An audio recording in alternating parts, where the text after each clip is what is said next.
আমন্ত্রণ দেশ বাংলায়, আপনাদের সঙ্গে আছি আমি নাতাশা বৃষ্টি। শুরুতেই সংবাদ শিরোনাম। মানিকগঞ্জের সিংগাইরে অবহেলায় জরাজীর্ণ জিয়ানগর আবাসন, দুর্ভোগে 160 গৃহহীন পরিবার, দ্রুত সংস্কারের উদ্যোগ নেয়ার দাবি। এবং কুড়িগ্রামের প্রত্যন্ত পল্লীতে বঙ্গভাষা লেখক জাদুঘর ও পাঠাগার, কবি সাহিত্যিকদের দুর্লভ ছবি ও জীবন বৃত্তান্ত সংগ্রহে রাখা হয়েছে। শুনছিলেন শিরোনাম, এবার বিস্তারিত। মানিকগঞ্জের সিংগাইর উপজেলার শায়েস্তা ইউনিয়নের দীর্ঘ 25 বছরেরও সংস্কার হয়নি জিয়ানগর আবাসন স্থল। এতে সীমাহীন দুর্ভোগে রয়েছেন 160টি গৃহহীন পরিবার। সামান্য বৃষ্টিতে ঘরের ছাদ বেয়ে পানি পড়া সহ নানা ভোগান্তিতে রয়েছেন তারা। দ্রুত সংস্কারের দাবি বসবাসকারীদের। উপজেলা নির্বাহী অফিসার বলছেন, নির্মাণের পর থেকে আবাসন নিয়ে আর কোনো ধরনের উদ্যোগ না নেয় এই দশা। মানিকগঞ্জের সিংগাইর উপজেলা প্রতিনিধি মোহাম্মদ রেজাউল করিমের প্রতিবেদন, জানাচ্ছেন সুরাইয়া সীমা। মানিকগঞ্জের সিংগাইর উপজেলার শায়েস্তা ইউনিয়নের জিয়ানগরে 2001 সালে ভূমিহীনদের জন্য গড়ে ওঠে জিয়ানগর আবাসন স্থল। 160টি পরিবারের বসবাসের উপযোগী করে বাথরুম সহ পরিপাটি থাকার সুব্যবস্থা করে দেওয়া হয়। কিন্তু নির্মাণের পর আর একবারও সংস্কার না করায় দিন দিন আবাসনটি বসবাসের অনুপযোগী হয়ে পড়েছে। বসবাসের পরিবেশ না থাকায় 30টি পরিবার ছাড়া বাকিরা আবাসন ছেড়ে চলে গেছে। আবাসনে বসবাসকারীরা জানায়, গত 24-25 বছরে কোনো সরকারি অনুদান আসেনি। বাড়িঘর সংস্কারেও নেওয়া হয়নি পদক্ষেপ। দ্রুত আবাসনটি মেরামতের দাবি তাদের। 24 বছরের ভিতরে আপনার কোনো অনুদান এ জায়গা আহে নাই। বৃষ্টিতে পানি পড়ে ঘর দুয়ার ভাঙে চুরে সব শেষ হচ্ছে। অনেক কষ্টে জীবনযাপন কাটতেছে আমাদের এই জায়গা। আমি একটা টাকা পাই না, অন্য মাসে পাইতেছে আমার টাকা খাইতেছে। উপজেলা নির্বাহী অফিসার জানান, এসব ঘর প্রকল্পের মাধ্যমে হস্তান্তর করে মালিকানা বুঝিয়ে দেওয়া হয়। পরবর্তীতে এটা নিয়ে আর কোনো ব্যবস্থা নেওয়া হয়নি। প্রকল্প অনুযায়ী ঘরগুলো তৈরি করে তাদেরকে দিয়ে দেওয়া হয়, তাদের নামে হস্তান্তর করে দেওয়া হয়। এরপরে এই ঘরের ব্যবস্থাপনা বা ছোটখাটো কোনো ত্রুটি থাকলে সেটা তারা তাদের মধ্যে করে সারিয়ে থাকবে। এটা নিয়ে এখানে কোনো দ্বিধা নাই। Desk report, Bangla TV. সুনামগঞ্জের দিরাইয়ে উপজেলা পর্যায়ে কর্মকর্তা ও সুধীজনের সাথে মতবিনিময় সভা অনুষ্ঠিত হয়েছে।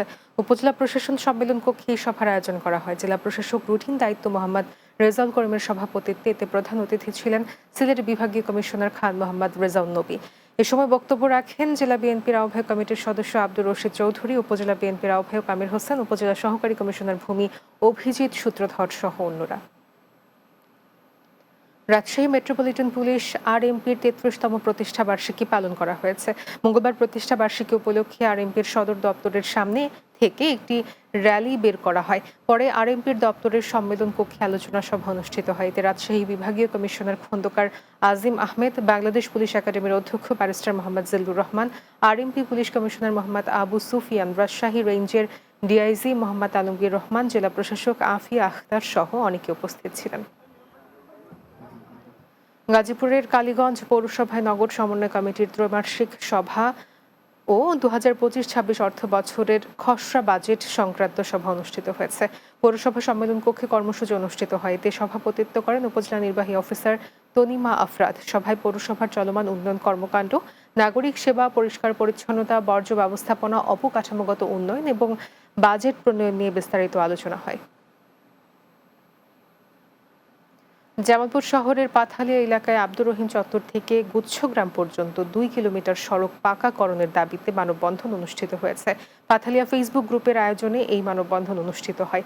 এতে বক্তব্য রাখেন ব্যবসায়ী আশরাফুল ইসলাম বুলবুল, আবু তালেব চান, জামালপুর জেলা প্রেস ক্লাব সভাপতি ফজলে ইলাহি মাকাম, মানবাধিকার কর্মী জাহাঙ্গীর সেলিম, সাংবাদিক মোহাম্মদ আলী, পাথালিয়া ফেসবুক গ্রুপের সদস্য এসকে সাদি রাসেল, মোহাম্মদ রাসেল মিয়া সহ আরও অনেকে। কুড়িগ্রামের প্রত্যন্ত পল্লীতে বাংলা ভাষা ও সাহিত্যের প্রয়াত কবি সাহিত্যিকদের দুর্লভ ছবি ও জীবন বৃত্তান্ত নিয়ে গড়ে উঠেছে বঙ্গভাষা লেখক জাদুঘর ও পাঠাগার। ব্যক্তি উদ্যোগে এই জাদুঘর ও পাঠাগার গড়ে তুলেছেন স্কুল শিক্ষক তৌহিদুল ইসলাম, যা এই অঞ্চলের সাহিত্যানুরাগী শিক্ষার্থী সহ বিভিন্ন পেশার মানুষের মাঝে ব্যাপক আগ্রহের সৃষ্টি করেছে। পাঠাগার থেকে আমরা নতুন নতুন বই পড়তে পারি। দেশ বাংলা নিচ্ছি বিরতি, ফিরে এসে অন্যান্য সংবাদের সঙ্গে আরো থাকছে। বজ্রপাত প্রতিরোধে ঝিনাইদহের মহেশপুরে তাল গাছের চারা রোপণ, পটুয়াখালীতে সপ্তাহব্যাপী বৃক্ষরোপণ অভিযান উপলক্ষে শোভাযাত্রা।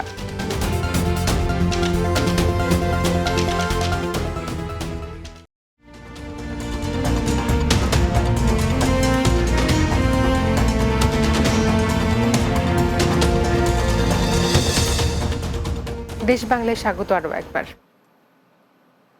বজ্রপাত প্রতিরোধে ঝিনাইদহে তাল গাছের চারা রোপণ করা হয়েছে। মঙ্গলবার মহেশপুর উপজেলার নাটিমা ইউনিয়নের জাগুসা যাদবপুর সড়কের পাশে এই কর্মসূচির উদ্বোধন করেন উপজেলা নির্বাহী কর্মকর্তা খাদিজা আক্তার। এ সময় উপজেলা কৃষি কর্মকর্তা ইয়াসমিন সুলতানা, বিআরডিবি কর্মকর্তা বাহাউল ইসলাম সহ অন্যান্যরা উপস্থিত ছিলেন।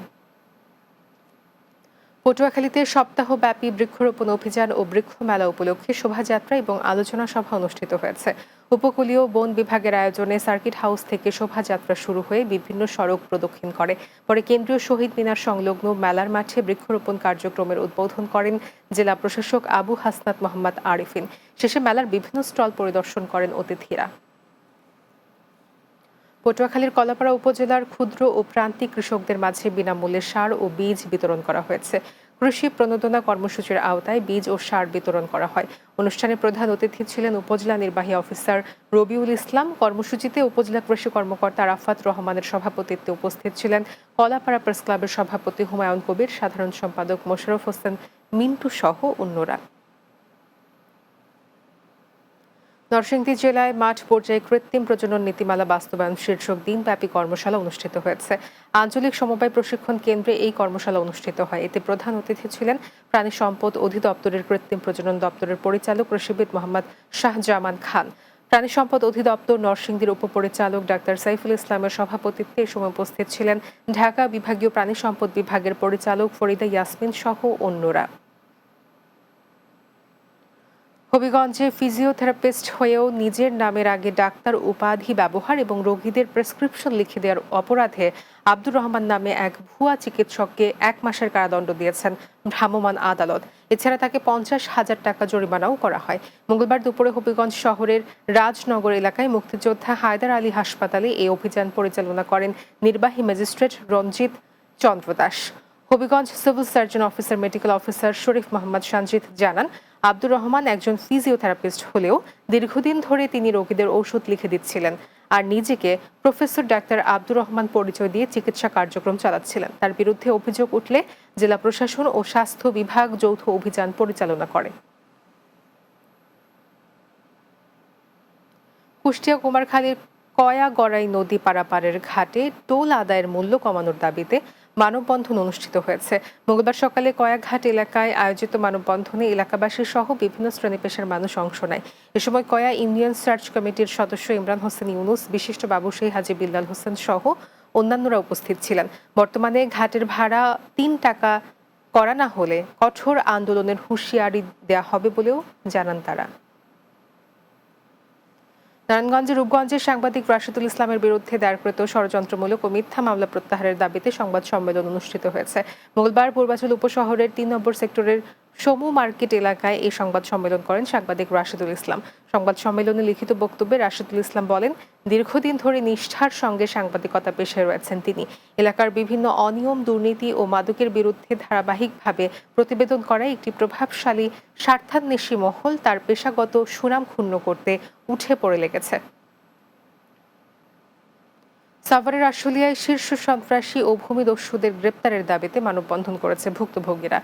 নবীনগর চন্দ্রা মহাসড়কের আশুলিয়ার বাইপাইল এলাকায় এই মানববন্ধন কর্মসূচি পালন করেন তারা। এতে ভুক্তভোগী এলাকাবাসী ও স্থানীয় বিএনপির নেতাকর্মীরা অংশগ্রহণ করেন। এ সময় ভূমিদস্যুকে গ্রেপ্তার না করলে কঠোর আন্দোলনে যাওয়ার হুঁশিয়ারি দেন তারা। শেষ করব দেশ বাংলা, যাওয়ার আগে শিরোনামগুলো জানিয়ে দিচ্ছি আরও একবার। মানিকগঞ্জের সিংগাইরে অবহেলায় জরাজীর্ণ জিয়ানগর আবাসন, দুর্ভোগে 160 গৃহহীন পরিবার, দ্রুত সংস্কারের উদ্যোগ নেওয়ার দাবি। কুড়িগ্রামের প্রত্যন্ত পল্লীতে বঙ্গভাষা লেখক জাদুঘর ও পাঠাগার, কবি সাহিত্যিকদের দুর্লভ ছবি ও জীবন বৃত্তান্ত সংগ্রহে রাখা হয়েছে। এবং বজ্রপাত প্রতিরোধে ঝিনাইদহের মহেশপুরে তাল গাছের চারা রোপণ, পটুয়াখালীতে সপ্তাহব্যাপী বৃক্ষরোপণ অভিযান উপলক্ষে শোভাযাত্রা। এই ছিল দেশ বাংলা। আমাদের পরবর্তী সংবাদ বিকেল 4টা 30 মিনিটে দিনের বাংলা দেখার আমন্ত্রণ রইল। এতক্ষণ সঙ্গে থাকার জন্য ধন্যবাদ সবাই।